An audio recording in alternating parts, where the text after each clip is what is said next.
Thanks for joining me. My name is Andrea Thomas. This is part-time, full-time, and flex time. So I hope you hang out. I want to kind of pick up where we left off last time. We were talking about being a brand ambassador, and that video didn't quite give you all the info, so I want to fill you in a little bit more today. It was pretty popular, got some good feedback from it. So again, I'd love for you to join me, hang out.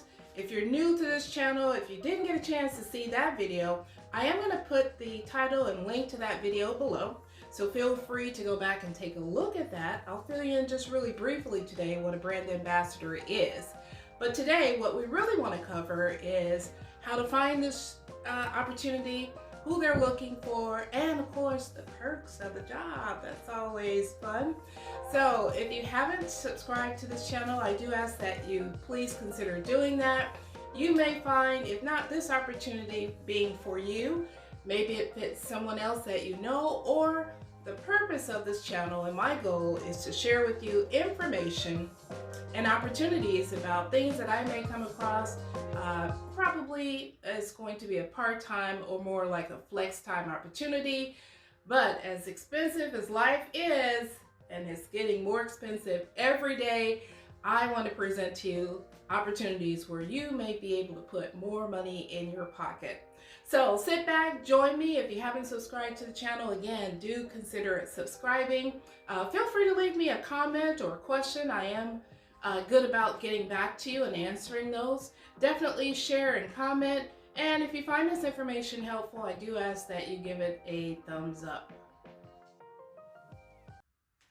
All right, so let's kick it off with where do you find this opportunity? So in a lot of places, you're going to look traditionally, things like Indeed, Glassdoor, LinkedIn. That way you can kind of get a feel for the opportunity. Of course, Glassdoor, you can look at the reviews, see what people are saying about the pay, what's the job like, who they're looking for, what was their experience working there. Some of the other places that you may want to consider is, let's say there's a festival coming to town. You can call the promoters or the place of the event to ask them if they're aware of who's doing the marketing or brand ambassadors are involved. Sometimes they can point you to the marketing company that may have a need for brand ambassadors.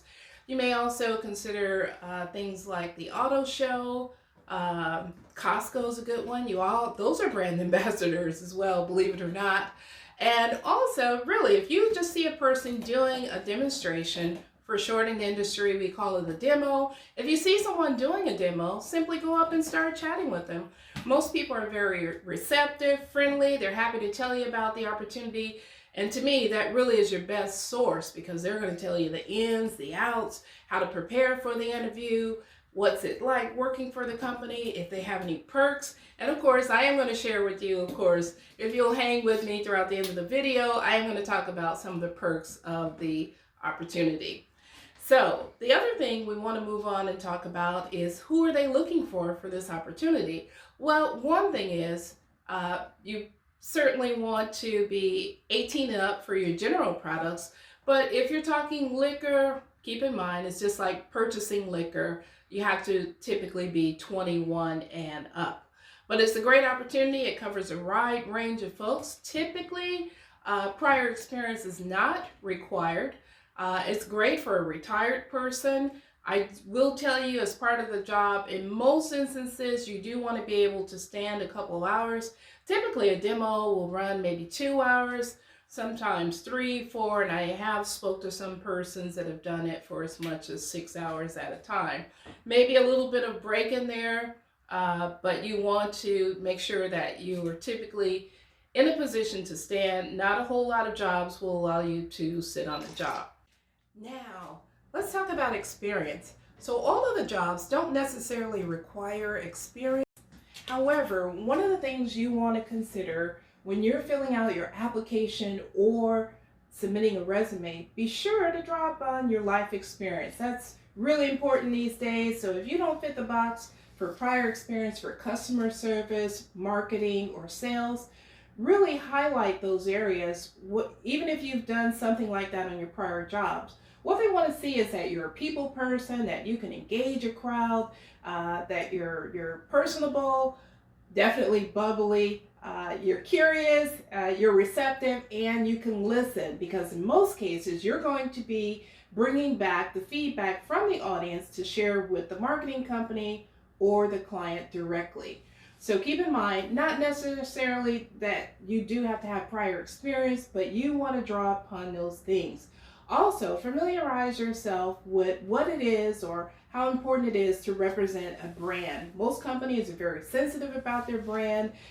They look for certain types of folks for representing their product. You may fit the bill, you may not fit the bill, but keep in mind, brand is important to every company these days. Now, as part of the job as being a brand ambassador, some companies do require you to fill out a brief report based on your experience that you had for the day. So it's typically what I've seen, 1 to 2 pages. The questions are already there. You're just kind of filling in the blanks. Every company, of course, is going to have different questions. A lot of the simple ones is maybe how many people were in the store? How many people did you serve today? How many people declined trying the products? What was some of their feedback? What were some of their questions? Did they like the product? Were they engaged? What type of person was it? Things of that nature. So you do want to be prepared to I take notes on the job is what I do. I try to keep up with that so that when it comes to filling out the report, it's very brief, it's very simple. I've got my notes to rely on. Most jobs are going to require you to type this information, so you do want to have some capability. The company that I work for did not require typing tests, but keep in mind, the longer it takes you to type, the longer it's going to take you to fill out the report. Again, keep in mind, it's usually very brief, so I would say if you can type maybe 25, 30 minutes per minute, then you should be okay. And the last thing that I'm glad that you hung out to the end, because what I want to talk about is the perks of the job. So when it comes to the perks, remember, a lot of times these opportunities are 1099. What that means is you are an independent contractor. When you're an independent contractor, you are responsible for paying the taxes for the opportunity. In addition to that, there are some write-offs that you may be able to take advantage of. For that, I'm going to suggest that you do talk to a professional tax preparer, or if you prepare your own taxes, of course, read the code so you know what you can take advantage of. The big perk of the job, if you ask me, is a lot of times you will get to take home the unused portion of what you were sampling, or if it's liquor, guess what? When it comes to food or liquor, they can't do anything with those products. Like, some companies may require you to simply dispose of it. However, a lot of companies let you take it home. So when it comes to doing demos, let's say that you're a person that wants to stock your bar, whether it's tequila, beer, vodka, you just choose that demo. So again, I find it a great opportunity. This is how you can get free products and free liquor. So I do want to thank you for joining me today. Again, I do ask that you subscribe, comment, share this. Surely someone in your life may be able to use this information, if not yourself. So thanks for joining me today. I hope to see you again. And for now, take care of yourself. Ciao for now.